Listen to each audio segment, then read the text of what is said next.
অবরুদ্ধ গাজা উপত্যকায় প্রায় ২১,০০০ শিশু নিখোঁজ রয়েছে। তাদের নিখোঁজের বিষয়টি এক প্রতিবেদনে জানিয়েছে ব্রিটিশ সাহায্য সংস্থা সেভ দ্য চিলড্রেন।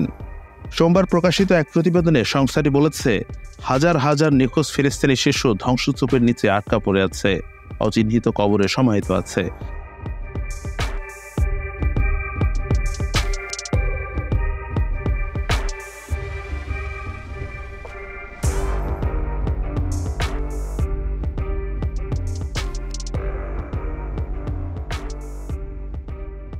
এছাড়া ইসরায়েলি বাহিনীর হাতে আটক বা সংঘর্ষের বিশৃঙ্খলায় হারিয়ে গেছে বলে ধারণা করা হচ্ছে। সেভ দ্য চিলড্রেন বলেছে, গাজার বর্তমান পরিস্থিতিতে তথ্য সংগ্রহ করা বা যাচাই করা প্রায় অসম্ভব, কিন্তু অন্তত ১৭,০০০ শিশু পরিবার ছাড়া বিচ্ছিন্ন অবস্থায় আছে বলে ধারণা করা হচ্ছে। এছাড়া প্রায় ৪,০০০ শিশু ধ্বংসস্তূপের নিচে নিখোঁজ রয়েছে। শুধু তাই নয়, অজানা সংখ্যক শিশুকে গণকবর দেওয়া হয়েছে।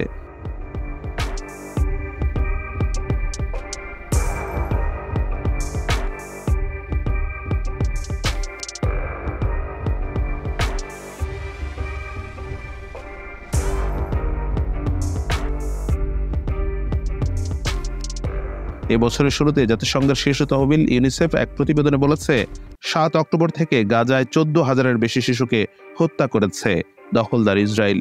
অন্য শিশুরা গুরুতর অপুষ্টিতে ভুগছে। তাদের অবস্থা এতটাই করুণ যে কান্না করারও শক্তি নেই তাদের। সেভ দ্য চিলড্রেন এক বিবৃতিতে বলেছে, অক্টোবর থেকে গাজায় অবিরত হামলা চালিয়ে যাচ্ছে ইসরায়েলি বাহিনী। তাদের হামলায় সহস্রাধিক শিশুসহ ৩৭,০০০-এর বেশি ফিলিস্তিনি নিহত হয়েছে।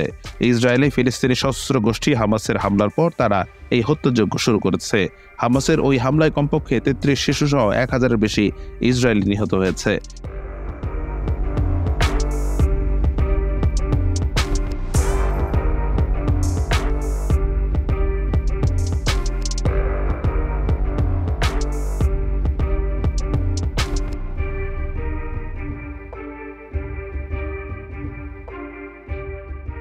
সংস্থাটির বিবৃতিতে আরও বলা হয়েছে, অধিকৃত পশ্চিম তীরে ইসরায়েলিদের তাণ্ডবে ৯ জুন পর্যন্ত প্রায় ২৫০ ফিলিস্তিনি শিশু নিখোঁজ রয়েছে।